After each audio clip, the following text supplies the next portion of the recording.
주일을 맞아서 가정 예배 가운데 주의 말씀을 만나기를 소망하는 우리 성도님들을 예수 그리스도 이름으로 환영합니다. 오늘 말씀은 굉장히 귀하고 굉장히 무게가 있는 깊이 있는 말씀을 주님이 우리에게 주고 계세요.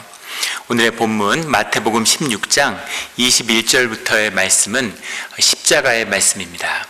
주님이 이제 공생의 마지막에 십자가를 눈앞에 두고 제자들에게 비로소 십자가의 말씀을 증거하기 시작하셨죠.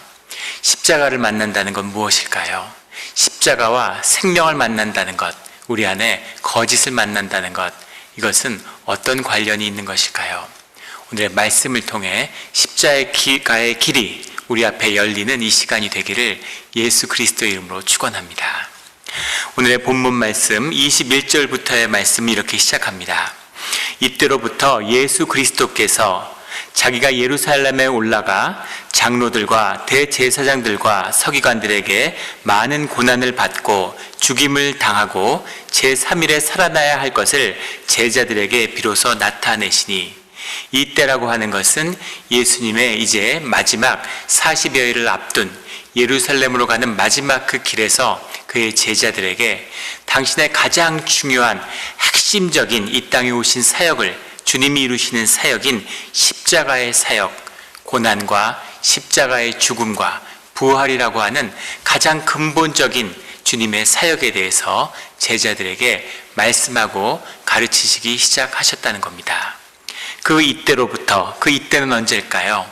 바로 그 제자들이 그리스도로, 하나님으로 예수님을 영접한 때부터죠. 그리고 예수님이 그때가 이르렀음을 알고 그 제자들에게 당신이 누구이신지를 계시하고 그들에게 그 질문을 던지신 때입니다. 그 질문에 대한 합당한 답변이, 고백이 주님께 드리워지고 그 반석 위에, 그 고백 위에 주님의 교회를 세우겠다고 주님이 말씀하신 바로 그때부터 주님은 그의 제자들에게, 주님의 공동체에게 십자가의 길에 대해서 말씀하시기 시작하셨다는 겁니다.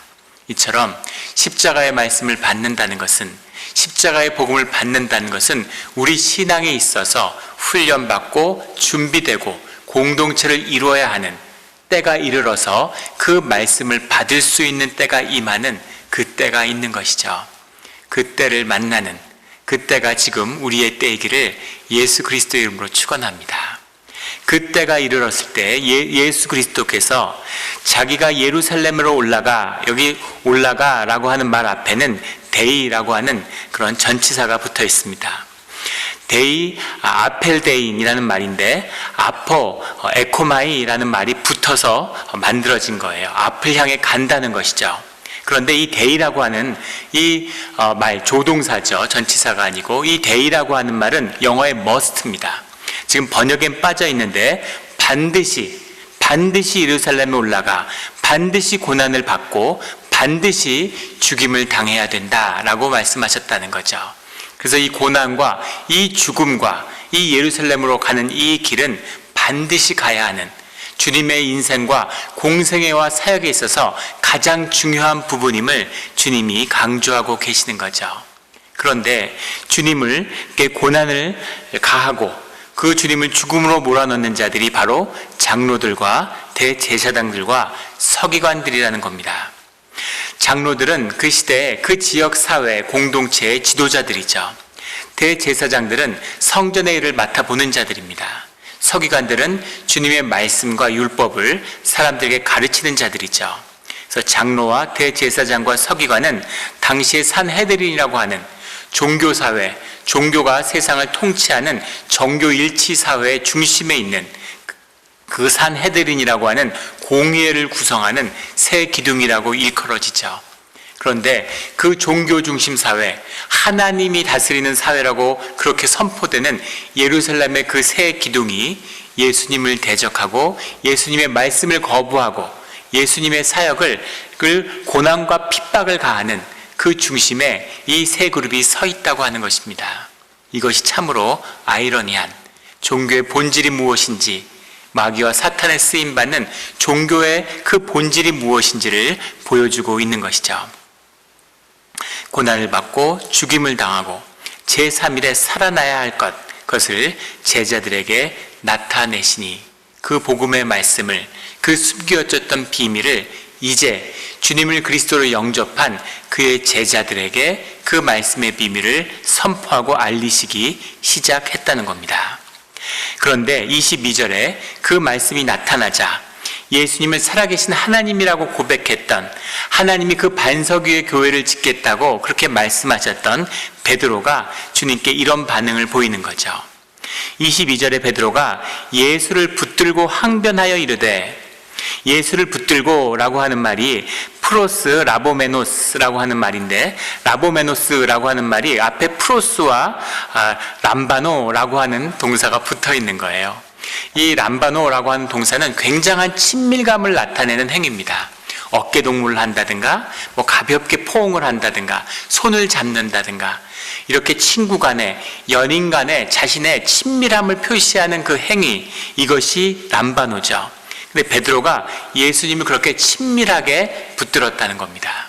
그러니까 그 관계가 어떠한 것이었는지를 보여주는 거죠. 살아계신 하나님이고 스승이고 그런 절대적인 권위의 아버지신 그 예수님이 친구가 되어주시고 깊은 위로를 주시는 친밀한 관계로 그의 제자들이 느꼈다는 거죠. 제자의 발을 씻겨주시는 예수님, 그 예수님을 어떻게 제자들이 느끼고 있었는가라는 게 보여지는 그런 본문입니다. 그렇게 예수님을 친밀하게 붙들고 그 다음에 항변하여 이르되라는 거죠. 항변하다라고 되어 있는 이 말의 본문은 에피티만이라고 하는 말입니다. 에피라는 전치사와 뒤에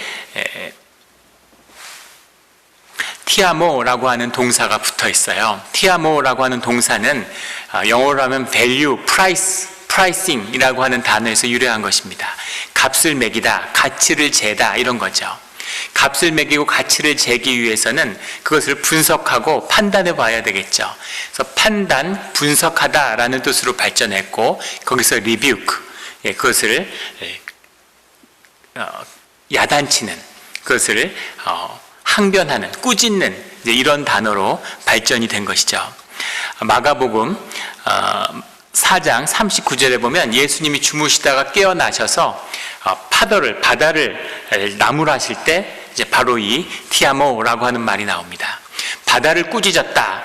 바다를 꾸짖는다는 것은 바다의 권세, 흑암의 권세를 진 사단을 꾸짖었다, 이런 말씀이죠. 사단을 꾸짖는 그 표현, 예수님이 사단을 꾸짖었는데 예수님이 사단을 꾸짖는 것처럼 베드로가 예수님을 꾸짖고 있는 것이죠. 친밀함으로 베드로가 예수님을 꾸짖고 있습니다. 예수님을 가리키고 있는 것이죠. 이것이 여기 나타난 모양이에요. 베드로가 좋은 마음으로 그랬겠죠. 예수님을 생각하고 안타깝고 슬프고 애통하는 마음이 있어서 예수님한테 그래서는 안 됩니다. 예수님 절대 이런 일이 있을 수 없습니다. 라면서 예수님의 그 말씀을 항변하고 꾸짖었다는 겁니다. 예수님을 꾸짖는 것, 교회를 판단하고 교회를 꾸짖는 것, 이것이 사단의 일이죠. 사단의 역사가 나타나고 있는 겁니다. 베드로가 예수를 붙들고 꾸짖어서 뭐라고 얘기했냐면, 주여 그리 마옵소서, 이 일이 결코 주께 미치지 아니하리이다, 이렇게 이야기합니다. 주여 그리 마옵소서, 이 일이 결코 주께 미치지 아니하리이다. 당신께 이 일이 미치지 않을 겁니다 라고 얘기하는데, 이 말씀처럼 모순형용인 말씀이 없죠. 이 말씀이 얼마나 앞뒤가 맞지 않는 말이냐면, 앞에 주여라고 이야기했어요. 주님, 하나님, 이렇게 얘기하고 뒤에는 죽음이 당신께 미치지 않습니다 라고 이야기하는 거죠. 이야기를 정확히 하려면, 야, 너는 죽지 않아, 너는 절대 죽지 않을 거야, 넌 괜찮을 거야, 이렇게 얘기하든가, 주님, 하나님, 어떻게 신이 죽을 수 있습니까? 어떻게 주님한테 죽음이 임할 수가 있습니까? 라고 질문을 했어야 되겠죠. 그런데 주님, 하나님, 이렇게 고백을 해놓고 주님은 죽지 않을 겁니다, 하나님은 죽지 않을 겁니다 라고 이야기하는 것이죠. 하나님이 죽지 않는다, 이런 말이 있을 수 있을까요? 하나님이 아니거나 사람이 죽거나 하나님은 죽는다는 게 말이 안 될 텐데 하나님은 죽지 않아요, 주님은 죽지 않아요 라고 하는 그런 고백을 하고 있는 것이죠. 이것은 전혀 맞지 않는 이야기입니다. 그런데 이런 고백을 할 수밖에 없었겠죠. 세상에 어떤 하나님이 죽는 하나님이 있습니까? 어떤 하나님이 사람에게 고난을 받고 핍박을 받아서 죽은 다음에 살아나는 하나님이 어디 있겠어요? 세상의 그 어떤 종교도, 어떤 가르침도, 그 어떠한 지혜서에도 세상에 존재한 일에 하나님이 사람에게 핍박받아서 죽는 그런 이야기는 지구상에 동서고금에 없는 이야기죠. 그런데 그 비밀을 마주한 베드로가 이 말씀을 있는 그대로 받아들인다는 것, 이것은 정말 어려운 일이었겠죠. 그래서 자신이 무슨 소리를 하고 있었는지 아는지 모르는지, 주님은 죽지 않을 겁니다, 죽어서는 안 됩니다 라고 하는 이야기를 하고 있는 겁니다. 그런데 그 베드로의 반응이 나온 다음에 23절에 예수님께서 이렇게 말씀하세요. 예수께서 돌이키시며 베드로에게 이르되 사단아 내 뒤로 물러가라. 사단아 내 뒤로 물러가라. 베드로에게 이 사단아 내게 뒤로 물러가라 이렇게 말씀하시는 겁니다. 왜 베드로에게 사단이라고 말씀하셨을까요? 베드로에게 사단이라고 말씀하신, 베드로를 사단이라고 부른 그 참된 뜻이 무엇일까 하는 겁니다. 그 뜻이 무엇일까요? 참 어려운 말씀이죠. 이 말씀은 우리에게 굉장히 어렵습니다. 여러 가지 해석이 있을 수 있겠죠. 베드로를 주님이 사단이라고 부른 이유, 하나의 해석은 이런 것일 수 있을 겁니다. 예수님이 너무 화가 나셔서 이 베드로가 자기를 꾸짖는 걸 보고 너무 황당하고 어이가 없고 화가 나셔서, 그 어리석은 베드로의 모습으로 화가 나서 주님이 그냥 베드로에게 상처를 주려고 가장 심한 말, 가장 유대인이 듣기에 심한 말인 이 사단아 라고 그렇게 소리치셨을 거다라는 해석이 가능할 수 있겠습니다. 주님이 성정이 분을 참을 수 없어서 그 제자를 위해서 당신의 목숨을 내놓는 그 공동체에게 상처 주려고 이런 말씀을 하셨을까요? 그렇지 않겠죠. 죽음을 앞두고 있는 십자가의 길을 걷고 있는 주님이 베드로에게 자신의 성정을 다스리지 못해서 화가 나서 막말을 했다고 보기는 어려울 겁니다. 그러면 왜 베드로한테 사단이라고 했을까? 종교적인 해석이 있을 수 있습니다. 종교적인 해석은 이런 것이죠. 베드로가 사단은 아닌데 사단과 같은 짓을 했다는 거죠. 하나님과 예수님을 이간질시키고 하나님의 십자가의 사역을 가로막으려고 하는, 사단이 하려고 하는 짓, 사단만이 할 수 있는 짓, 그런 짓을 베드로가 했기 때문에 그래서 베드로한테 이 사단아 하고 불렀다는 거죠. 그런데 그런 해석에는 문제점이 있습니다. 왜냐하면 주님이 베드로에게 왜 이 사단과 같은 짓을 한 녀석아 라던가 아니면 이 사단과 같은 놈아 라고 말씀하시지 않고 이 사단아 라고 말씀하셨기 때문이죠. 사단은 아닌데 사단과 같은 행위를 했기 때문에, 그런 행위를 하고 싶진 않았지만 결과적으로는 사단과 같기는 행위를 했으니까 좋은 마음을 가지고 안타까운 마음에 주님을 사랑해서 한 말이었는데 그것이 결과적으로는 사단과 같은 행위가 됐다는 것이죠. 그것이 종교적인 이원법입니다. 그런데 주님은 사단과 같은, 사단이 할 수 있는 짓이 아니라 베드로를 사단아, 이 사단아 라고 부르신 거예요. 베드로에게 이 사단아 내 뒤로 물러가라 라고 말씀하셨습니다. 이 말씀의 참된 뜻은 이렇게 해석되어야 됩니다. 베드로는 사단인 것입니다. 베드로가 사단이라는 얘기를 받아들이기 어려운 것은 이 말씀이 우리를 향하고 있기 때문이죠. 네가 사단이구나 라는 그 말씀이기 때문에 우리가 이것을 있는 그대로 받기 어려운 것입니다. 주님은 이런 말씀을 하세요. 요한복음 8장 44절에 가면 너희는 너희 아비 마귀에게서 났으니 너희 아비의 욕심대로 너희도 행하고자 하느니라. 그 처음부터 살인한 자요 진리가 그 속에 없으므로 진리에 서지 못하고 거짓을 말할 때마다 제 것으로 말하나니 이는 그가 거짓말쟁이요 거짓의 아비가 되었음이라. 너희의 아비는 마귀다 이렇게 말씀하셨습니다. 아비가 마귀란 얘기는 너희도 마귀의 자식이기 때문에 마귀다, 이런 이야기죠. 이 이야기를 누구한테 하셨냐면 31절에 보면 그러므로 예수께서 자기를 믿는 유대인들에게 이르시되 라고 되어 있습니다. 주님을 믿는다는 얘기는 예수님을 그리스도로 영접했다는 이야기예요. 예수님을 그리스도라고 믿고 그를 메시아로 받아들인 자들에게 주님이 너희의 아비는 마귀고 너희도 마귀다 라고 말씀하신 것이죠. 오늘 우리 크리스찬들에게 주님이 말씀하시는 거예요. 너희가 마귀다, 너희가 사단이구나. 우리가 11조를 드리고 주님께 예배 드리고 종교생활을 열심히 해왔는데 봉사도 하고 헌신도 하고 직분도 받고 선교도 다녔는데, 그런데 이 마귀의 자식들아, 이 사단들아 라고 우리에게 말씀하시는 겁니다. 그 말씀을 받을 수 있을까요? 그 말씀을 우리가 대면하고 우리의 인격으로 받아들일 수 있겠습니까? 이것이 주님이 오늘 우리에게 주시는 도전이고 베드로에게 주시는 도전이죠. 이 도전이 베드로 앞에 서 있는 것입니다.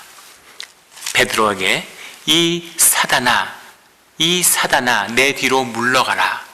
나의 앞에 있는 사단에게 내 뒤로 물러가라고 말씀하시는 거죠. 너는 나를 넘어지게 하는 자로다. 넘어지게 한다는 것은 죄에 빠진다, 죄를 짓게 한다라는 죄성에서 비롯된 말입니다. 너의 문 앞에 죄가 엎드려 있다라는 말처럼 창세기에 나오는 죄라는 것이 우리의 삶과 맞닿아 있는데 너는 나를 죄에 빠뜨리는 자구나 라는 것이 베드로에게 주시는 주님의 말씀이죠. 왜 베드로의 모습이 이제 드러난 것일까요?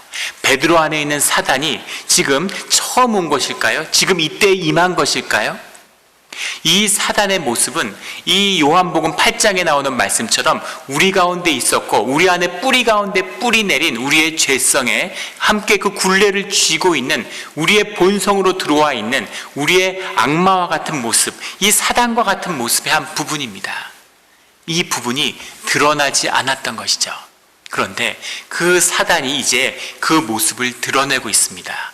왜 지금일까요? 왜 이때일까요? 왜냐하면 주님이 십자가를 계시하시기 때문이죠. 주님이 이 죽음의 권세를 꺾는 십자가가 나타나니까, 이 공동체가 주님과 하나가 되어서 이제 십자가를 품을 때가 되니까 그 십자가를 꺾기 위해서 사단의 권세가 드러나는 것이죠. 사단이라고 하는 것은 마귀 중에, 이 귀신들 중에 가장 힘이 센, 가장 높은 자입니다. 천사의 3분의 1이 천국에서 쫓겨나서 주님께 대적하고 있는 이 마귀들이 되었는데, 그 가운데서 가장 높은 자리에 서 있는, 가장 권세 있는 자가 사단이라고 하죠. 그 사단이 예수님을 시험하고, 예수님이 광야의 시험에서 마귀를 쫓을 때 이 사단아 물러가라 이렇게 말씀하시죠.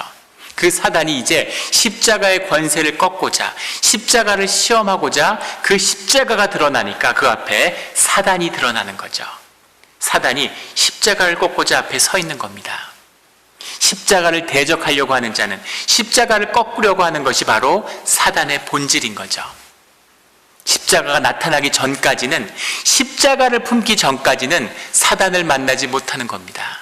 사단은 이렇게 얘기하죠. 종교의 권세를 쥐고 있는 사단은 야, 다 좋아, 모두 괜찮아, 무엇을 해도 돼, 금식해도 돼, 선교해도 돼, 교회해도 돼, 무슨 노회장, 총회장 다 좋아, 무슨 대주교를 해도 좋고 추기경을 해도 좋아, 뭘 해도 좋아, 이맘이 돼도 좋고 무슨 조실이 돼도 좋고 뭘 해도 다 좋은데 십자가는 안 돼. 십자가만 지지 마. 십자가를 지면 그때는 죽는 거다. 이것이 사단이죠. 그 사단이 십자가의 역사가 드러나려고 하니까 사단이 드러나는 것입니다. 십자가를 꺾으려고, 죽으시면 안 됩니다, 그것은 우리의 사역이 돼서는 안 됩니다 라고 하자 주님이 이 사단아 물러가라, 숨어있던 사단의 권세를 주님이 물리치시는 거죠. 너는 나를 넘어지게 하는 자로다. 예수 그리스도의 사역을, 예수님의 사역과 연합이 되어야 되는데, 예수님이 십자가의 중심에 계시는데 예수님을 죄로 넘어뜨리려고 하는 것, 그것이 사단의 시험이고 오늘 베드로에게서 나타난 사단의 역사입니다. 그런데 문제는 그것이 베드로의 삶 가운데 뿌리 내린 베드로의 일부가 되어서 베드로와 함께하고 있다가 드러났다는 것이죠. 이것이 십자가 앞에서 나타나는 인간의 역사입니다. 주님이 말씀하세요. 내가 하나님의 일을 생각하지 아니하고 도리어 사람의 일을 생각하는도다. 하나님의 일과 사람의 일은 무엇이 다른 것일까요? 사람의 일이라고 하는 것은 우리가 여기 태어나서 이 세상에서 육신을 입고 이 시공간을 살아서 내가 죽기 전까지의 삶이죠. 그것이 사람의 삶이고 사람의 일입니다. 하늘의 일, 하나님의 일이라고 하는 것은 우리가 그 죽음을 넘어서서 영생 가운데 주님과 모든 영혼이, 모든 생명이 하나로 주 안에서 연합을 이루어내는 것이죠. 이것이 하나님의 일입니다. 그런데 하나님의 일을 생각하지 않고 네가 인간의 일을 이야기하는구나, 인간의 일에 묶여있구나 라는 것은 우리가 개체화되어 있고 나로 사는 내 삶이 내 육신과 내 경험 속에 묶여있어서 이 육신을 입고 있는 이 시공 안에서 나로 경험되는 그 나의 길이 사람의 길인 것이죠. 너는 사람의 길을 얘기하는구나 라는 주님의 말씀은 너는 베드로라구나, 너는 베드로를 살아야 되는데 너는 시몬의 일을 이야기하고 있구나, 너는 베드로가 되어야 되는데 너는 이제 베드로인데 너는 지금 시몬의 일, 시몬의 상처, 시몬의 아픔을 이야기하는구나 라고 주님이 말씀하고 계시는 거죠. 주님이 시몬을 정죄하는 것이 아니라, 시몬을 뭐라고 하는 것이 아니라 그 시몬의 일이 너의 중심이 되어서는 안 된다. 너는 베드로지 시몬이 아니다. 시몬을 넘어서서 베드로가 돼야 된다라는 것이 주님이 말씀하시는 십자가의 참된 의미입니다. 숨어있던 시몬이, 숨어있던 나의 숨어있던 거짓 에고가 십자가가 드러남으로 그 앞에 나의 모습, 나의 거짓된 에고의 이슈가 같이 올라오고 드러나게 된 거죠. 그것을 주님 앞에선 베드로가 마주하고 있는 것입니다. 주님은 말씀하세요. 24절에 이에 예수께서 제자들에게 이르시되 누구든지 나를 따라오려거든 자기를 부인하고 자기 십자가를 지고 나를 따를 것이니라. 자기의 십자가를 지고, 내 십자가, 예수님의 십자가가 아니라 너의 십자가를 지어야 한다는 거죠. 너를 부인해야 된다라고 말씀하시는 겁니다. 너를 부인한다는 말에 그 참된 의미가 무엇인지를 깨닫기가 어렵죠. 그런데 그 말씀의 참된 의미는 너를 부인하고의 너, 그 거짓되고 거짓된 너, 이 세상에 육신으로 구별되어진 그것이 전부라고 믿는 그 너를 부인하고 십자가의 길을, 그것을 부정하고 따라 나서는 하나님과 함께하는 참된 나로 살아가는 그 길을 가야 한다는 그 의미입니다. 그 의미가 주님과 함께하는 길이라는 거죠. 주님과 하나가 되는 길이고 참된 나를 만나주시는 주님의 길이 십자가를 통해 이제 시작된다는 것이죠.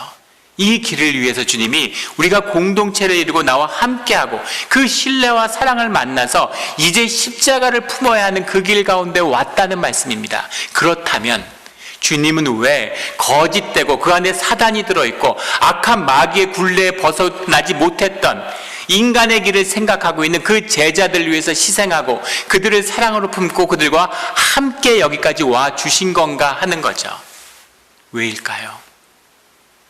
그것은 우리가 십자가를 만나는 그 길이, 나를 부인한다고 하는 그 길이 나의 과거를, 내 거짓을, 내 왜고를 다 버리고 무르만든다는 그런 뜻이 아니라는 의미가 담겨 있는 겁니다. 베드로가 되기 위해서 시몬을 만나야 하는 거죠. 그 시몬을 알고 시몬의 삶이 소중한 거예요. 왜냐하면 그 시몬의 삶에서 베드로가 피어났기 때문입니다. 그 시몬의 삶 속에서 베드로가 힘기워져서 그 시몬의 삶을 딛고 베드로가 나오는 것이기 때문이에요. 그래서 시몬을 만나야 하는 것입니다. 그 시몬을 만나서 그 시몬의 죄성을 마주하고 그 시몬의 죄의 진실을 마주하는 것, 그것이 나를 부인하고 십자가를 만나는 길입니다. 종교는 그것을 거짓으로 틀어버리죠. 우리는 구원받았기 때문에, 우리는 예수님의 십자가의 보혈을 받았기 때문에 이제 나에게 죄의 문제는 없고 내 과거는 문제될 게 없고 나는 완전히 새 사람이 됐다는 거죠. 그리고 내 과거와 작별하는 겁니다. 내면이 전혀 다루어지지 않은, 복음을 받았는데 내 안에 에고가 그대로 있는 거죠. 복음이 자라는데 내 에고도 같이 자라나는 거예요. 종교의 의의를 먹고 종교의 가르침을 먹어서 더 독하고 더 강한 내 에고를 만들어가는 거죠. 이것이 제사장들과 바리새인들과 서기관들이 보여주는 종교의 의의 본질입니다. 마귀가 자라서 사단이 되어가는 과정이죠.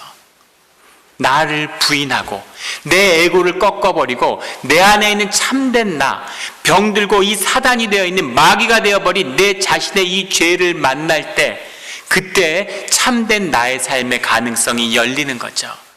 그 죄된 나를 주님이 만나주시는 겁니다. 그 주님을 만나주기 전까지 내 에고가 같이 살아있는 그 자리에서는 결코 주님의 성화가 우리 가운데 시작되지 않아요. 아무리 종교생활을 오래 하고 종교적 업적을 쌓고 목사, 선교사가 돼서 세상에 없는 종교의 업적을 쌓아도 그래도 십자가의 역사가, 주님의 역사가 시작되지 않습니다. 그것이 종교예요. 그것이 바리새인과 제사장들이 이루는 사단의 길, 인간의 길입니다. 그것을 부인해야지. 내 에고가 있는 동안은 절대 주님의 말씀이 나에게 오지 않죠. 쉐마가 이루어지지 않습니다. 왜냐하면 내가 거짓이기 때문인 거죠. 거짓 가운데 진실과 진리인 하나님의 말씀을 받을 수도 없고 머물 수도 없는 겁니다. 이것이 오늘 형해화되어 버린, 종교화되어 버린 우리 개신교 안에 있는 주님의 말씀의 모습이죠. 말씀을 듣고 말씀을 외우고 말씀을 공부하고 세상에 없는 훈련을 받아도 내 에고를 다루지 못해서 내가 드러나야 되는, 내가 높아져야 되는, 내가 잘나야 되는 그 모습을 전혀 다루지 못하는 그 에고의 사람들, 그 거짓의 사람들을 향해서 주님이 이 사단아 물러가라 이렇게 말씀하시는 거죠. 그 말씀을 우리에게 하시는 겁니다. 예전에 수도원에 가서 한 6개월 지낸 적이 있었는데, 하나님을 만나서 동행하는 데 있어서 가장 중요한 신앙의 여정에서 중요한 사건이었습니다. 하나님을 진짜 만나서 하나님 앞에서 나를 만나지 않으면 더 이상 이렇게 갈 수 있을까라는 근본적인 회의 속에서 주님에게 내어드린 삶을 통해 주님이 인도하시는 것이었어요. 그런데 그 수도원의 6개월의 삶을 보내고 마지막에 만난 내가 만난 나는 세례요한을 만날 줄 알았는데, 나는 내 모습을 사도 바울로 만날 줄 알았는데, 나는 내 모습을 베드로로 만날 줄 알았는데, 내가 만난 내 모습은 시몬이었던 거죠. 내가 만난 내 모습은 가롯 유다였던 겁니다. 내가 사단이었구나. 예수님의 가르침을 알았는데, 예수님의 길이 무엇인지를 알았는데, 예수님의 십자가 앞에 섰는데 그것을 받을 수 없고 그 길을 갈 수 없는 내가 사단이구나 하는 통곡이 터지는 것이죠. 그 통곡이, 그 십자가를 뒤로 한 베드로의 새벽 닭소리를 들으면서 터지는 베드로의 통곡이 바로 그 통곡이죠. 내가 시몬이었군요. 내가 가롯 유다였군요. 내가 주님을 십자가에 못 박는 사단이군요 라고 하는 고백입니다. 그 고백이 터질 때 내 자신을 만나는 거죠. 내가 이런 사람이구나. 나는 복음을 받을 수 없구나. 주님, 나를 떠나십시오. 나는 이런 놈입니다 라는 고백을 주님 앞에 드리는 것입니다. 그런데 그 죄인된, 그 사단된 내 모습을 주님이 품어주시는 거예요. 그 주님의 사랑으로 그 죄인되고 용서받을 수 없는 그 사단인 내 모습을 주님이 받아주시고 품어주시는 겁니다. 거기에 삶의 길을 열어주기 위해서 주님이 피 흘려 죽으시는 그 선물을 우리에게 주시는 거죠. 그 주님의 사랑을, 우리의 죄악된, 뭐라 말할 수 없는 이 썩은 우리의 마음, 이 타락한 우리의 마음, 이 마음을 받아주시고 품어주시는 주님, 그 주님의 사랑을 만날 때만이 우리의 삶에 새로운 가능성이 열리는 겁니다. 그때가 될 때만이 이 베드로가 시몬을 다스릴 수 있는 거예요. 그때가 돼서만이 새로운 참된 새로운 새 생명으로 받은 내가 나의 이 죄성과 육성을 다스리며 살아갈 수 있는 삶의 길이 열리는 겁니다. 이것이 십자가 십자가의 길이죠. 누구에게도 고개 들 수 없고 누구에도 자랑할 수 없지만 오직 주님 앞에 무릎 꿇고 감사하는 그 새로운 삶, 주님의 삶이 우리 가운데 시작되는 것입니다. 25절에 누구든지 제 목숨을 구원하고자 하면 잃을 것이요 누구든지 나를 위하여 제 목숨을 잃으면 찾으리라. 목숨을 구하려고 하면, 구원이라고 써있는데 살려려고 하면, 살아나려고 하면 이를 잃는다는 거죠. 결국은 모두 다 죽는데 그 죽음을 회피하려고 하는, 그 죽음을 숨기는 죽음의 권세가 사단의 권세입니다. 그 죽음의 권세를 딱 틀어주고 어차피 다 죽는데 너희 그러면 죽어, 너희 죽는다, 이런 죽음의 위세를 가지고, 권세를 가지고 세상을 농락하고 있죠.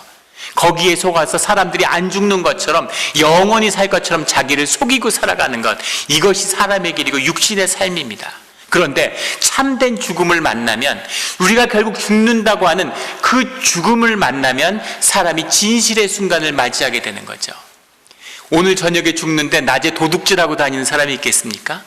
내가 조금 있으면 죽는데 사람들에게 거짓말하고 있는 사람이 있겠습니까? 죽음을 만나는 건 내 삶의 진실을 함께하는 것이죠. 진실될 나로 죽음 앞에 서는 것입니다.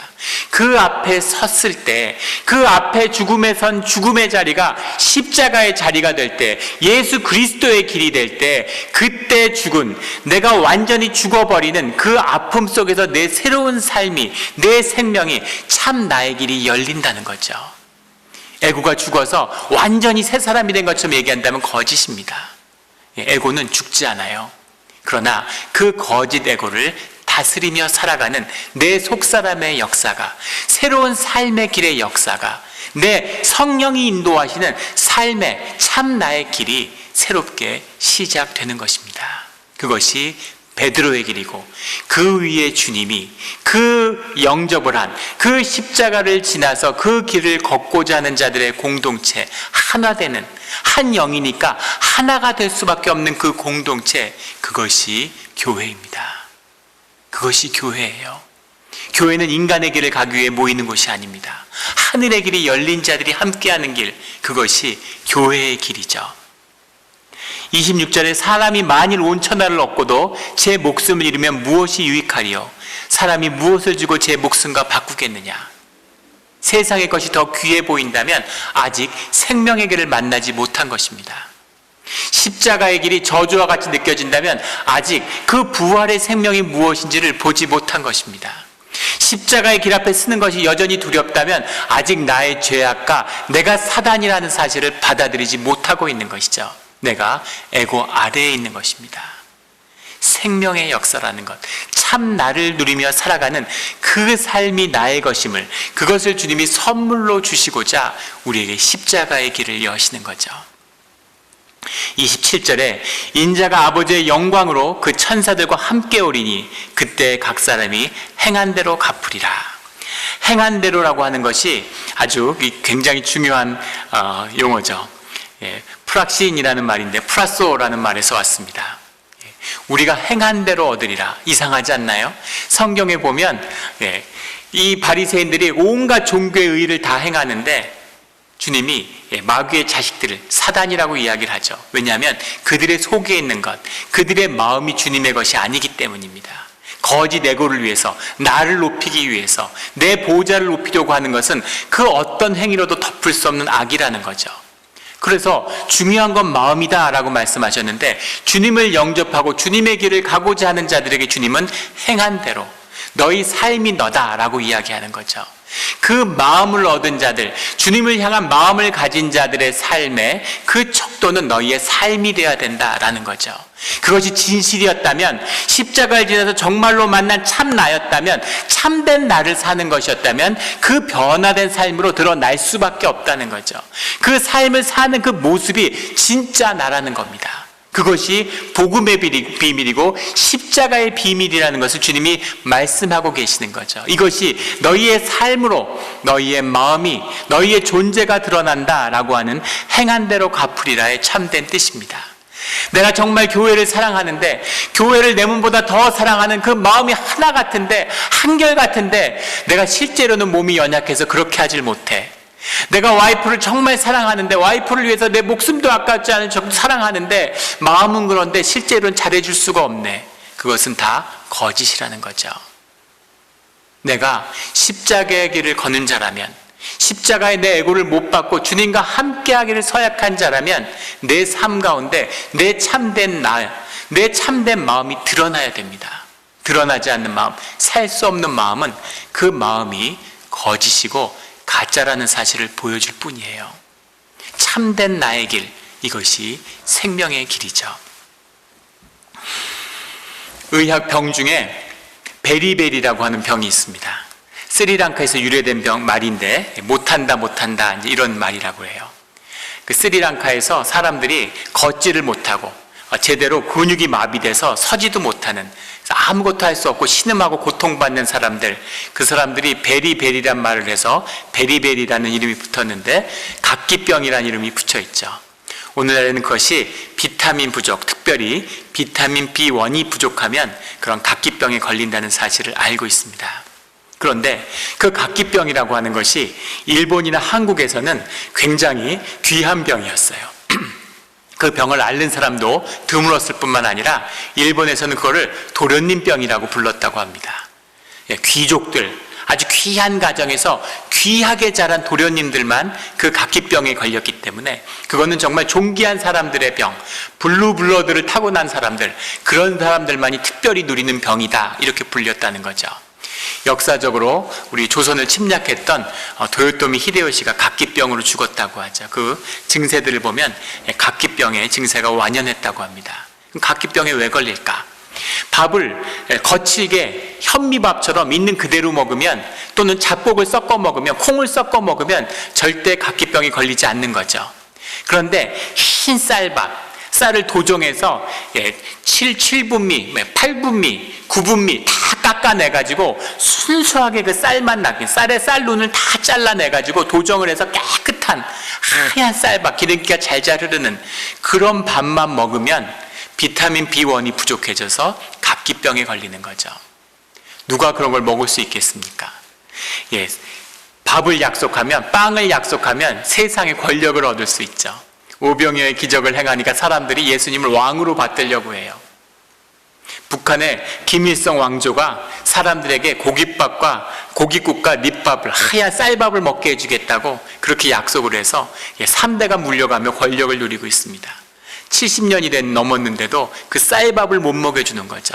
쌀밥을 먹는다는 것, 흰 쌀밥을 먹는다는 게 우리 쌀을 주곡으로 하는 자포니카를 먹고 사는 이 동아시아의 세계에서 얼마나 귀하고 얼마나 바라는 것이었습니까? 심지어 지금도 그걸 한번 못 해보는 북한 동포들을 생각해 보세요.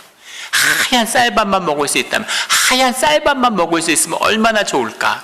그런데 그 쌀밥만 먹는 것이 저주라는 것이죠. 그것이 건강에 좋지 않다는 사실을 이제는 아는 겁니다. 흰 쌀밥만 먹는 사람은 영양제를 보충하지 않으면 각기병이 온다는 거예요. 몸에 좋은 줄 알았는데, 최고인 줄 알았는데, 우리 육신에 제일 좋은 것인 줄 알았는데 알고 보니까 그게 우리 몸에 해가 되고 좋지 않은 것이었다는 것이죠. 우리가 세상을 사는데 못 가져본 걸 너무나 갖고 싶어 합니다. 세상에서 한번 크게 성공해 봤으면, 세상에서 부귀영화를 누려봤으면 한번 누려보는 것도 좋겠죠. 한 세대가 그것을 위해 삶을 희생했다면 다음 세대는 정직한 깨달음을, 그것이 삶의 답이 되지 않고 삶에 아무 유익이 없음을 깨달아 알아야 합니다.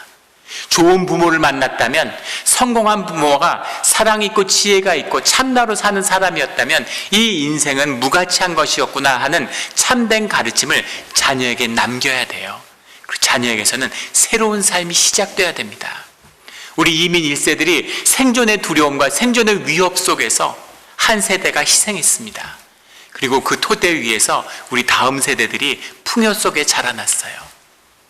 그런데 이 세대들이 여전히 돈과 성공을 위해 산다면 그것은 진정한 저주받은 삶입니다.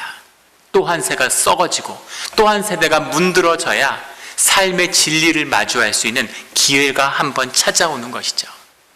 진실한 삶이었다면, 정말 아프고 아픈 삶이었다는 그 고통과 수치를 마주하는 삶이라면, 그 죽음의 두려움을 마주하는 삶이라면 삶 가운데서 십자가와 그 위에 예수님을 만나야 합니다. 이것이 썩어지는 종교에 주는 오늘날 참된 신앙의 십자가의 가르침이에요. 귀 있는 자는 들을지어다. 주님이 주시는 말씀의 도전입니다. 종교로서 끝이 나서는, 썩어지는 종교의 가르침으로 끝이 나서는 결국 우리의 끝이 주님 앞에서 마지막의 모습이 주님과 동행하며 교회와 공동체를 세우고 그 위에 헌신하고 봉사한 삶의 그 끝이 결국 사단으로 끝나버리고 마는 것이죠. 십자가를 지나가야, 십자가에서 죽어야, 십자가에서 부활을 해야, 그래야 참된 신앙이 예수님과 함께하는 삶이 우리 앞에 열리는 것입니다. 오늘 28절 말씀은 이렇게 되어 있어요. 진실로 너희에게 이르노니 여기 서 있는 사람 중에 죽기 전에 인자가 그 왕권을 가지고 오는 것을 볼 자들도 있느니라. 신학적으로 굉장히 많은 논쟁이 있는 말씀입니다. 십자가를 이해할 수 없으니까, 십자가는 도저히 가르쳐서 알 수 있는 것이 아니기 때문에, 그러니까 이 말씀을 받을 수 없는 것이죠. 성경 공부를 해보면 제일 많이 받는 질문이 바로 이 28절과 관련된 질문이에요. 주님이 다시 오는 걸 본다고 했는데 왜 주신 주님의 부활하심이 이 제자들이 살아있는 동안 다시 오시는 이것이 이루어지지 않았습니까? 라는 질문도 있고, 아니면 주님이 볼 자가 있다고 하고 본 자가 있다는 거니까 그렇다면 오순절이 주님이 다시 오는 그런 부활의 증거가 오순절이 아니었습니까? 주님이 또 오시는 게 맞습니까? 이런 얘기죠. 다 인과관계, 시간의 인과의 틀간에 빠져있는 우리의 두뇌가 이해하려고 하는 그런 사건의 연속이죠. 그런데 이 말씀을 받는 것은 우리의 심령이고 우리의 마음입니다. 그 고백은 주님을 만난 자에게서 나오는 거죠. 이 말씀을 받은 이 주님이 다시 오는 왕권과 영광을, 하나님으로 이 땅에 오시는 그 하나님의 하나님됨을 본 자의 고백, 그 고백을 들어보면 이 말씀에 답이 되는 거죠. 이 말씀을 받은, 이 왕권이 다시 오는 것을 본 베드로는 이렇게 고백하고 있어요. 베드로 후서 1장 16절부터 18절까지의 말씀을 보면 이렇게 나옵니다. 우리 주 예수 그리스도의 능력과 강림하심을 너희에게 알게 한 것이 교묘히 만든 이야기를 따른 것이 아니요 우리는 그의 크신 위엄을 친히 본 자라. 하나님의 위엄을 친히 보았다는 거죠. 17절에 지극히 큰 영광 중에서 이러한 소리가 그에게 나기를 이는 내 사랑하는 아들이요 내 기뻐하는 자라 하실 때 그가 하나님 아버지께 존귀와 영광을 받으셨느니라. 18절에 이 소리는 우리가 그와 함께 거룩한 산에 있을 때 하늘로부터 난 것을 들은 것이라. 그의 왕권을, 예수님이 그리스도심을, 예수님의 하나님 되는 그 영광의 순간을 베드로가 보았다고 고백하는 거죠. 그 고백은 예수님의 본질을, 예수님의 형상을, 하나님의 아들이 하나님이셨음을 보는 그 베드로의 경험에 대한 고백입니다. 변화산의 고백으로 들리죠. 그런데 그것보다 더 중요한 것은 19절에 또 우리에게 더 확실한 예언이 있어 어두운 데를 비추는 등불과 같으니 라는 19절의 고백이죠. 예수님이 변화산에서 변화하고 예수님의 그 신비를 만나는 그것에 또 하나님의 왕권을 본 것이었지만 그것보다 더 밝은 빛으로 하나님의 말씀이, 예수 그리스도의 말씀이 우리와 함께하고 있다라고 하는 베드로의 사도의 고백입니다. 그 말씀을 품고 살아가는, 그 말씀이 변화된 삶을 이끄는, 그것이 살아계신 왕권을 쥐고 계신 예수님의 임재가 떠나지 않고 그 예수님보다, 살아계신 예수님의 육신의 예수님보다 더 밝은 빛으로 우리를 인도하고 있다. 예수님의 말씀이, 그 말씀이 우리를 인도해야 되는데, 그 말씀이 우리에게 주신 말씀인데 오늘 이 세상이 왜 이렇게 어둡고 왜 이렇게 암흑천지 속에 있는데도 그 말씀이 우리에게 빛이 되어주시지 못할까? 그 오직 한 가지 비밀은 교회 안에 십자가가 없기 때문입니다. 십자가를 만나지 않은, 십자가 앞에 서지 않는, 십자가를 지나지 않는 크리스찬들은 모두 시몬인 것이죠. 모두 사단에 지나지 않습니다. 예수님을 그리스도라고 고백했다고 해서, 교회 공동체의 일원이 됐다고 해서, 수많은 교회에서 교회의 일원이 되면, 세례받으면 주일날 예배에 오면 구원받은 것이라고 이야기하죠. 그 구원은 십자가를 통해서 이루어가는 것이라고 갈라디아서의 사도 바울은 주님의 말씀을 증거합니다.